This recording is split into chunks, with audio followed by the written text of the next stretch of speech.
Welcome to the Bravery Behind the Brand podcast, the podcast that dives deep into the heart of the stories behind the brands we encounter on social media every day. On the surface, they make it look so easy, but I guarantee there is blood, sweat, and tears behind all the reels, posts, and beautifully presented products.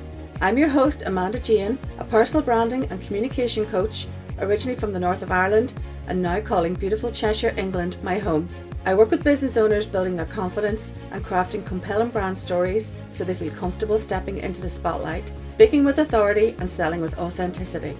I experience firsthand the courage that's required to move beyond our comfort zone, and these are the inspirational stories that I want to share. I'll also be doing some solo episodes and sharing useful tips that will hopefully help you to get motivated with your own personal branding and communication. So let's get started.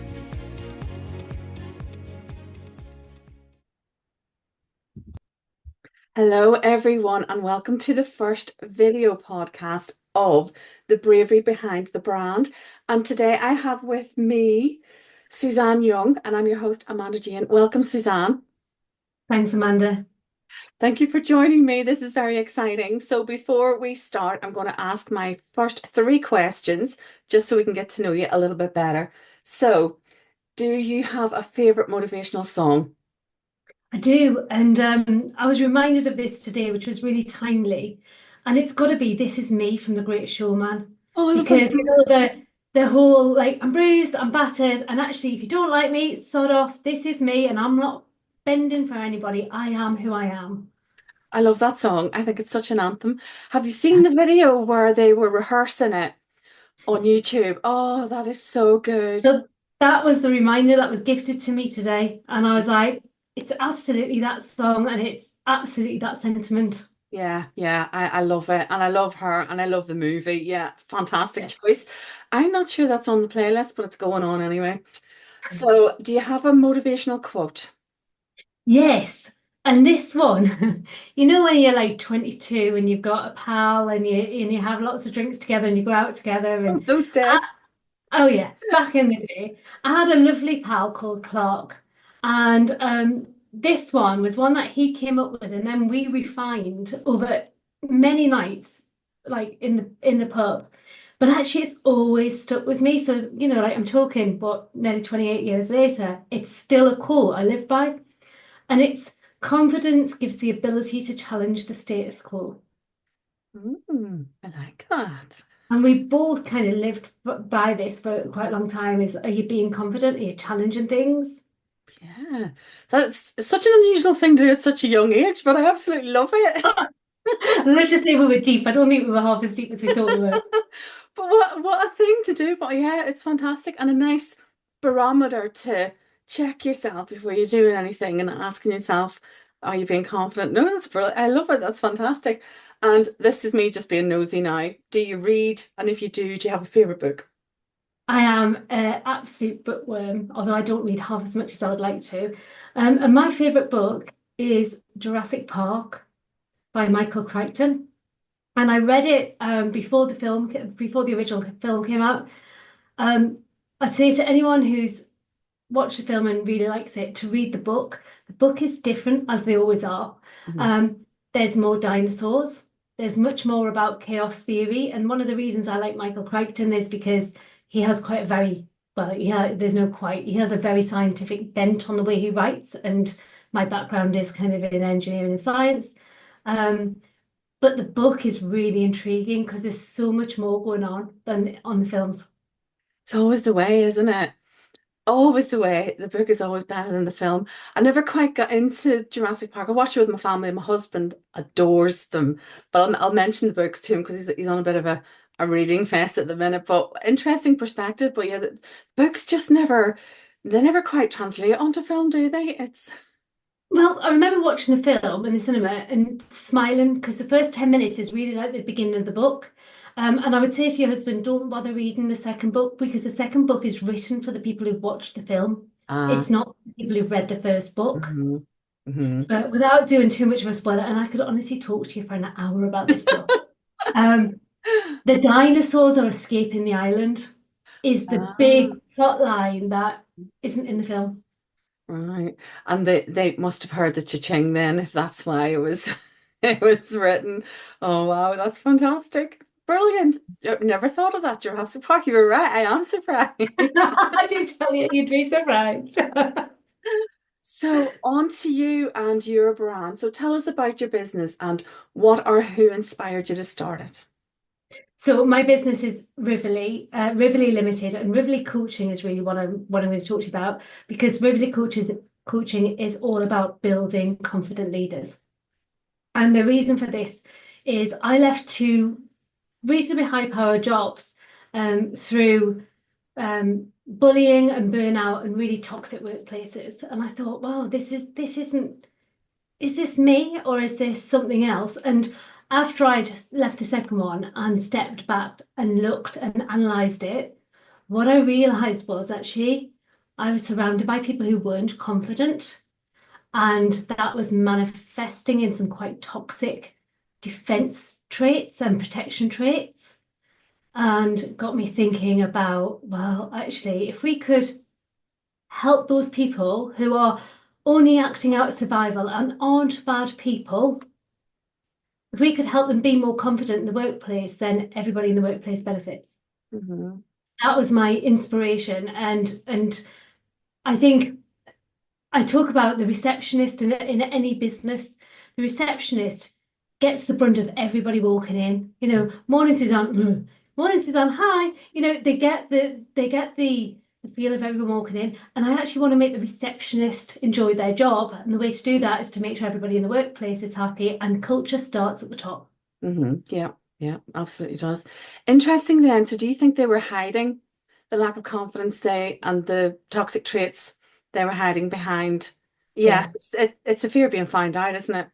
Yeah, and I don't think any of them were intentionally toxic. Mhm. I don't think they even realized what they were doing. And actually, because they were being like that, things were coming back at them, which was making the situation worse. And I think once it starts, it can perpetuate really quickly. And once somebody starts being aggressive, then other people will be aggressive to, like, very on a very animal level. They've got to show that they can have the fight so that the fight doesn't happen. Mhm. But that means that you get a culture shift into this toxic workplace. Mhm. And as people feel less confident and more, they're making cuts. It could be me, I've got a mortgage, I've got a family. They get anxious. And we talk about imposter syndrome, and it's not imposter syndrome. It's about anxiety and worry and stress. Mhm. Mhm. And we are animals. We will protect the prime objective is to stay alive and stay safe. Mhm. Mhm. And that's not a conscious decision, that's a subconscious decision. So it deploys all of the things that have kept it safe previously in the past, which might include things that happened in the schoolyard. And there you get the very kind of like almost schoolyard culture in the workplace, with people who earn big salaries being, I'm not speaking to that person, or I'm not going to ring them, or I'm not helping them, which isn't where we should be. No. So interesting observation and probably will resonate with a lot of people listening or watching. Um, that that trait, that type of behavior, and we've probably all worked in it, we've all seen it, but never really stopped to think what was behind it, what was causing it. And there's a lot to be said for corporate culture and where it originates, how it infiltrates the rest of the business, and as you mentioned, the receptionist, how it ripples out to the whole of the organization. I could talk about that for a long time as well. Really, really interesting. Absolutely. And like, let's put our hands up. Who's really good at leaving how your day went at work? At work? Absolutely no one. Mhm. Mhm. Absolutely no one. And so it comes home as well, and then you get conflict at home, and now you've got no safe space potentially. Mhm. And so it just ripples. So why not kind of find the root cause, which is the confidence, and or at least by building their confidence, you give them a different set of skills to be able to protect themselves with. Mhm. And by doing that, you change the culture. And see things through a different lens as well, Yeah. because not everything is as you perceive it initially. So No, it's so fascinating. I could, studying it and learning about it has always been an interest of mine as well. So what's been the biggest challenge that you faced building your brand and how did you overcome that? So I imagine that corporate culture was a massive challenge. Well, well, there's two things really. One is like leaving corporate and setting up my own business and thinking I'm like gonna just do what I want to do without all of those safety nets that come with corporate. So, for example, right now I need a shoulder operation, but I can't afford to be off sick for 6 months. So, not that I think I will be, but there's things to consider, and that comes with a feeling of responsibility. Um, but my biggest challenge was really kind of finding my own space in the world of business and not going, well, actually, there's a coach just like me over there, and there's a hypnotherapist just like me over there.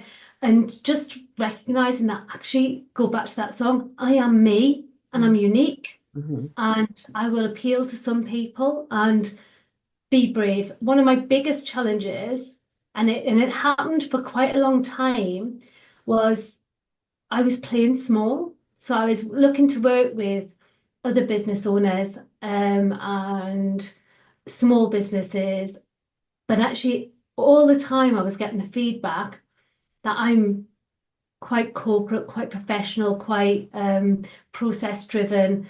I speak very easily and comfortably in a corporate space.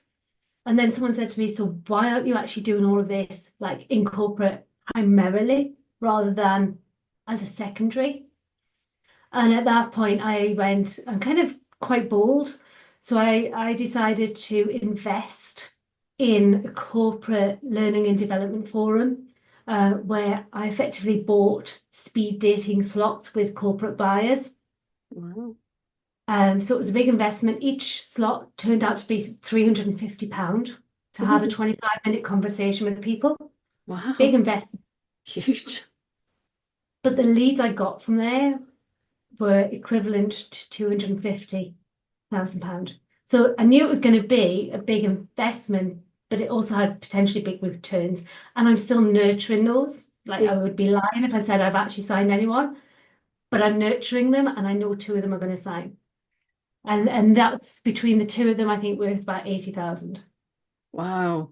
That's incredible. Big risk, but huge reward. And the experience as well. So wow, well But done. it, but it also forced my hand to really, really kind of be able to describe the products Hmm. really well. So Hmm. those um, programs, so I've got a confident leader program. That program got really kind of, it had been like a few bullets on a page up until the point where I signed up for that event. And then it was like, right, I now need to really understand the objectives, really understand how I'm going to deliver it, trial it, make sure it works so that I can go confidently and talk about it. Because under that umbrella, you've got to be quick. They want results, they want the outcomes, and you can't afford to waste a precious second by dithering over what your deliverables are going to be. Absolutely. I had the four kind of key products, some that we could design with the client, some that are you just buy this as it is and this is what I deliver. Um, but I knew every one of them inside out. And then my little cheat was I had them all in A5 like clear plastic stands. Mhm. And at one point, someone sat in front of me and went, how are you remembering all of this? And I went, I'm not. And I turned them around and I had like literally bullets written on the back of every one of them. And Is it but face to face or did you do it over Zoom? no, no, this is face to face. And we were roaring with laughter. And I said, that's what you get with me, right? You get honesty. I'm not going to pretend that I know all of this stuff. But I had like bullets, which were, it was the price. It was how long it would take us to mobilize that particular program. Mhm. It was how many people they could put on the program. And that was it. There were three bullets. Fair enough. Yeah, yeah. But it was like, I don't want to get these confused. So Yeah, I'm yeah, just gonna make sure I've got it all prepared properly. yeah. So that was your lesson. You decided to play big and it's paid Play off. big. Yeah, and it is paying off. I would lie if I was saying it has. It Mhm. is Is paying off, yeah, yeah. but it brought me so many benefits. I got really comfortable really quick in talking about my products. I got really comfortable really quick in just being in that environment. My I scrubbed my my branding. So I pulled together 4 new roller banners, and then I matched my branding with my outfits, with my like handouts, all of the things that were just kind of just slightly not in line. Mm-hmm. You develop something, and then 6 months later, you develop like Mm-hmm. your goodie bag, or 6 months after that, you do a banner. I pulled them all back in and made them all consistent, and that was really good. Feedback I got from that was amazing. That's so interesting because that exercise forced you to reevaluate all your assets quickly and see Yeah. it through different set of eyes and think, right, that needs to align, that needs to align, and that needs to align. I mean, tough learning conditions, but absolutely worth it. And when you are forced to look through that different lens, you see the clarity, don't you? You think, right, that's got to shift, that's got to shift. So, oh well, you'll have to keep me posted I how will. that one goes on. Oh wow, that's amazing. So my next question is, if you could give yourself a piece of advice, your younger self, what would that advice be? Oh, sort your confidence problem out quicker, right? Like, just get really comfortable with yourself as soon as you possibly can. It came really late in life for me to get comfortable in like in myself. Hmm. Um, and I really wish I'd done it like 30 years ago. Um, and if I could learn one lesson, it's what people think of you is none of your business, Hmm. right? Don't waste any effort in trying to persuade them differently. They're just going to dig their heels in. Just accept who you are and be comfortable with who you are, and then do what's right for you. Hmm. Isn't it interesting that getting that right is the key? I agree with you completely. Is the key to happiness. And one of the things I try to teach my children very, very young is be comfortable being on your own. Enjoy your Yeah. own company. Because if you can enjoy your own company and find joy in that, you'll never feel, well, you'll feel lonely, but never like destitute lonely because you'll be happy to occupy yourself, read, do whatever. And I think from that, being comfortable in your own skin, being comfortable being on your own, comes the confidence. And I've always said, for example, I will not hesitate to go on holiday by myself. But I remember when I was in corporate, when I was in my 20s, I used to have to travel up and down the UK. And obviously that involves staying in hotels and overnight stays. And I really did not want to sit in the restaurant by myself and It's eat. always the restaurant, isn't it? Yeah. And I thought I am going to starve or I am going to die if I live off Kit Kat, Coke and crisps. So I thought, so I sat and I analysed it and I thought, right, what's the problem? So didn't want to sit in the restaurant eating by myself. Why? Because everyone's looking at me. Why? Because you're on your own. Why? Because you're a female. So then I thought, get a book, go to the restaurant, have a nice meal.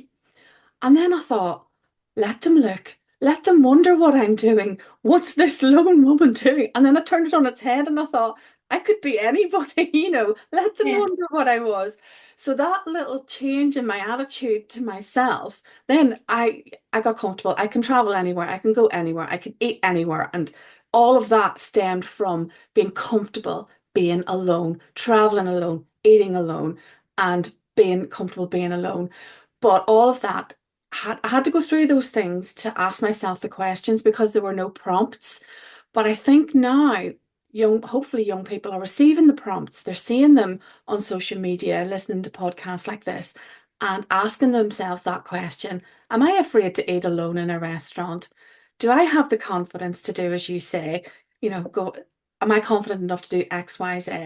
And hopefully they will, but you can save yourself 30 years of heartache. Yeah, absolutely. And I've done what you've done. I've been the corporate traveller and sat on my own.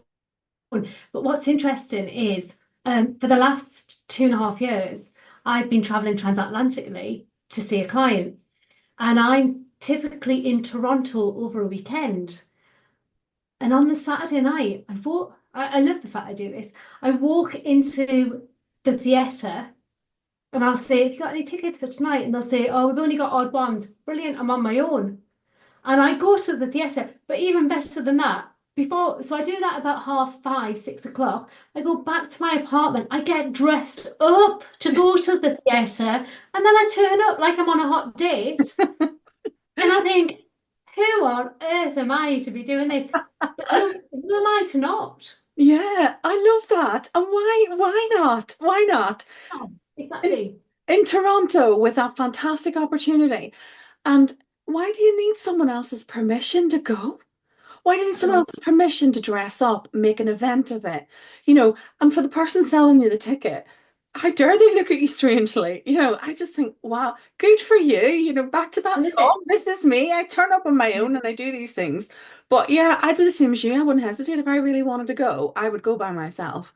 Absolutely. That's But amazing. it's really interesting because I've gone skiing on my own over there, and I've literally been at the top of the piste going, how on earth did I end up this person? This is amazing. It is. Um, but I think all the things I held myself back from because I wasn't confident, because I wasn't prepared to just go, let's see what happens. Yeah. And that is the process, isn't it? That unfortunately is the journey of life and wisdom and knockbacks and all of that. And you know, to take that away itself is a learning journey, isn't it? But that's what happens when you age. I think so. And I've done a lot of work on my confidence. I wouldn't be doing what I do if I hadn't have gone through a similar journey.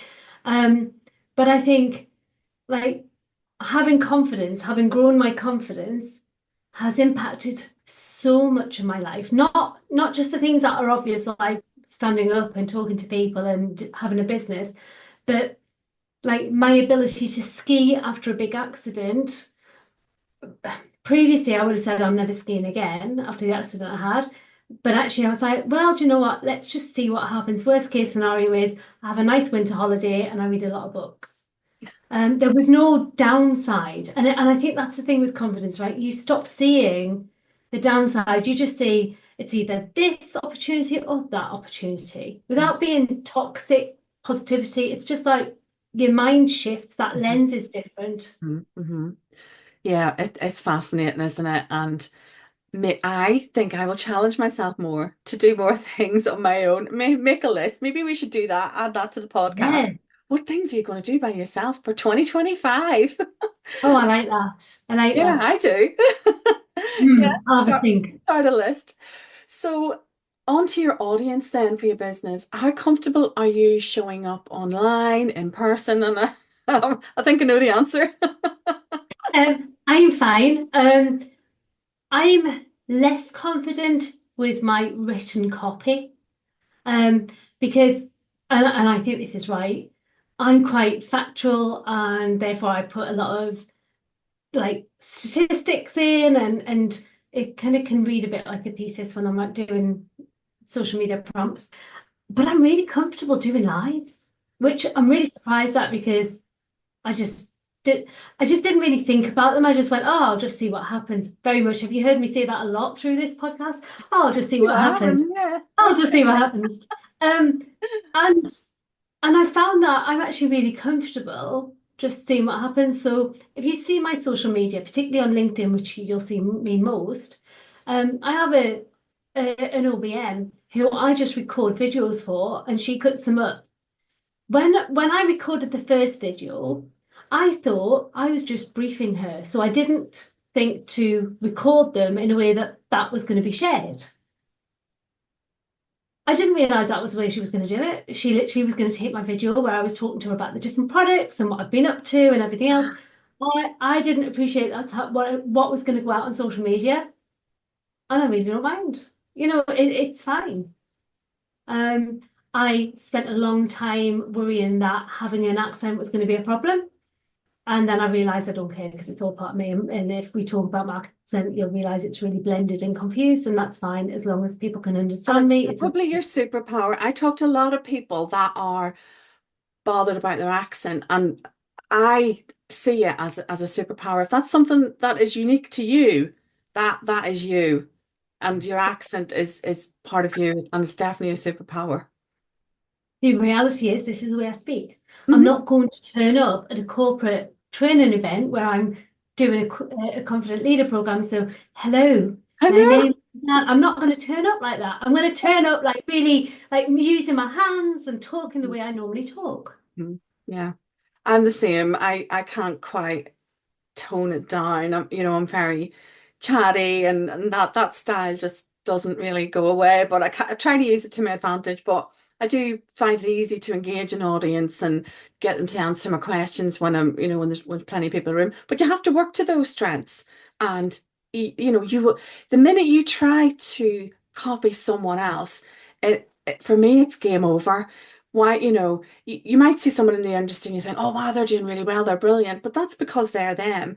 But the minute you try to copy someone's style, their words, whatever it is they do, that misalignment, people can see it a mile off, and you're not comfortable. And it interested me then when you said about your OBM recorded, used stuff that you were telling her to do. You were probably most comfortable saying that stuff. And that's Yeah, probably, because weren't going to, you weren't aware that that was going to be the stuff that was recorded. So you're doing oh, this, and then you're doing the corporate thing because it's being recorded. But that's yeah, the key, that is the key.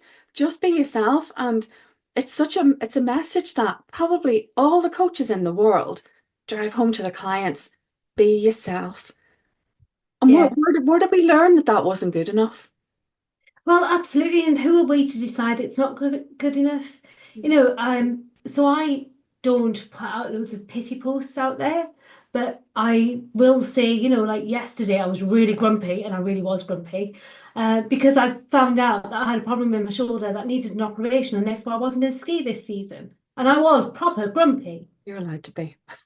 But but also I recognised that all that was happening was I was having a temper tantrum about someone telling me I couldn't ski, right? So I said, this is I recognize this isn't a big deal. This is where I am.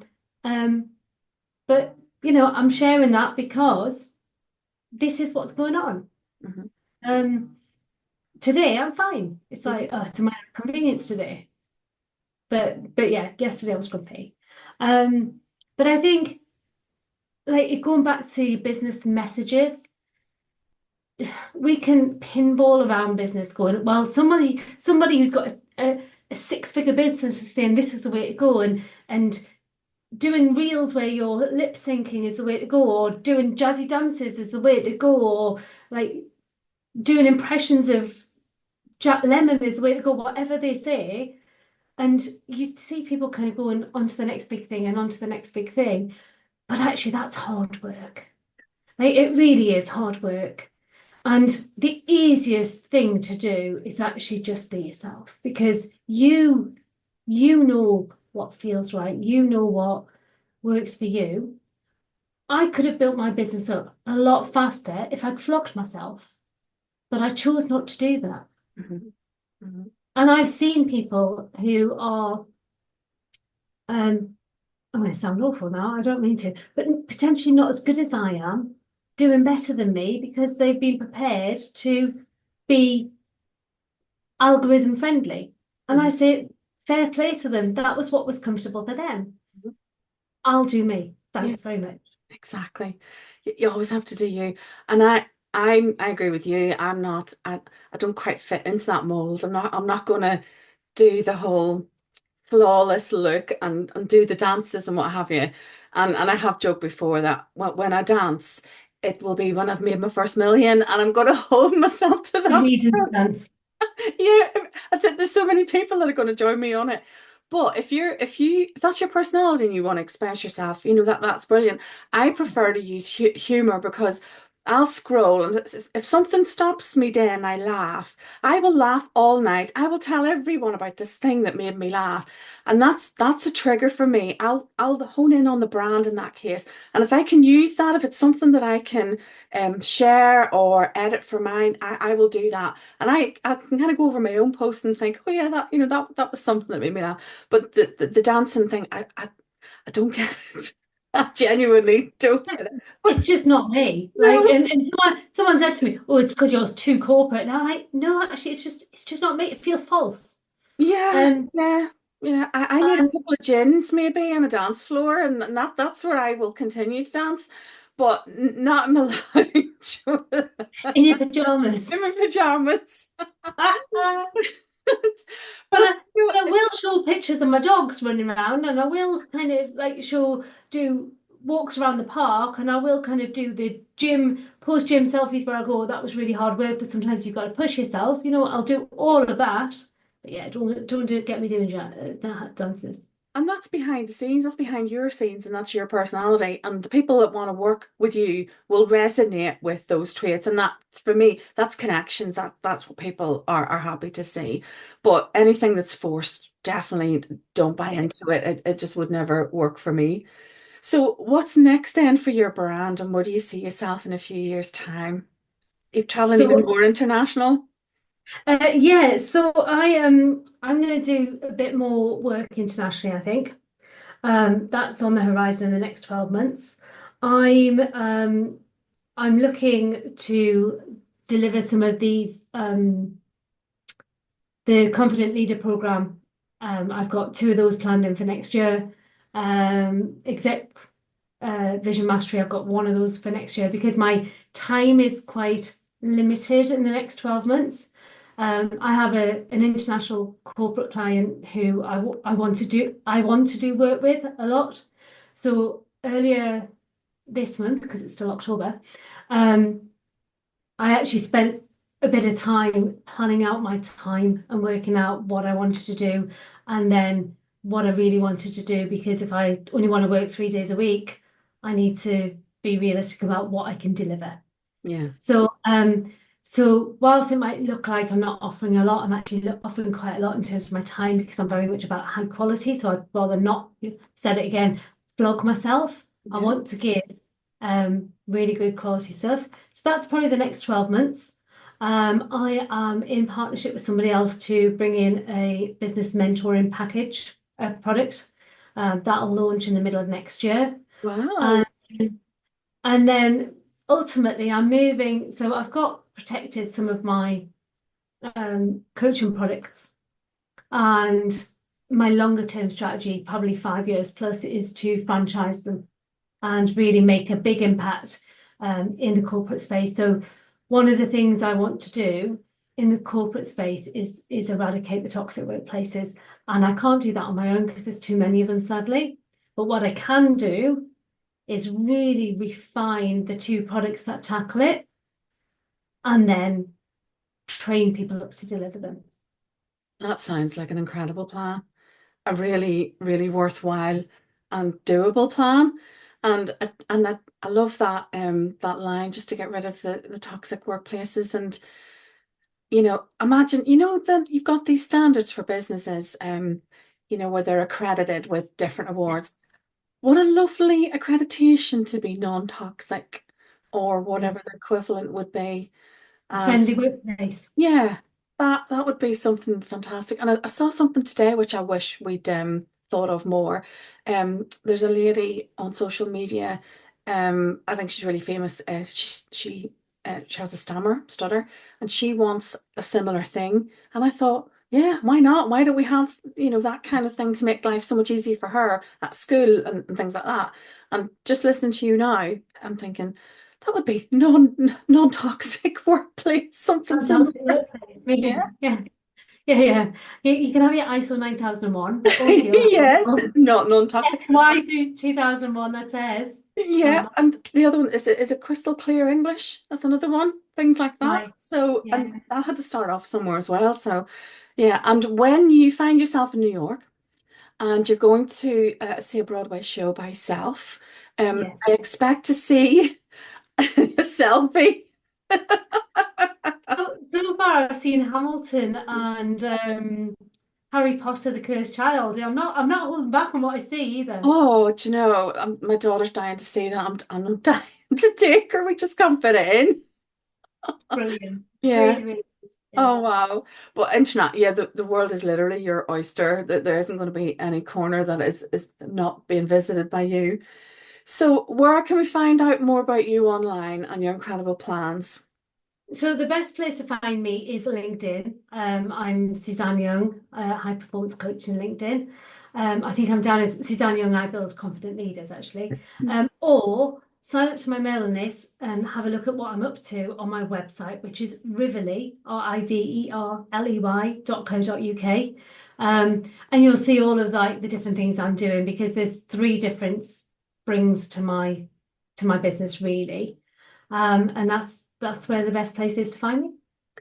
Thank you. I will put all the links to those in the show notes, Thank you. so people will have them there. Thank you so much, Suzanne. It's been so fascinating, and I'm again just leaning in, wanting to hear more about your incredible adventures. I also think you should write a book about traveling solo, working solo, whatever you want to call it, because I just think, there's so many adventures that can be had if you're, ready to go and do it. But thank you so much for coming on this first video podcast for the Bravery Behind the Brand. And it's been an absolute pleasure. Thanks, Amanda. It's been lovely talking to you, and thanks for the opportunity. Thank you for listening today, and special thanks to my fantastic guest, Suzanne Young, for sharing her incredible brand story with us. If you want to increase sales with your brand strategy, don't miss out on my free resources. You can find the links in the podcast notes, as well as the links that Suzanne mentioned in the podcast. And if you liked the episode, please leave a review and share it with your friends. Join me on the next episode for more incredible bravery behind the brand stories. You can follow me on Instagram at Coach Amanda Jane, or visit my website, amandajane.co.uk. Bye for now.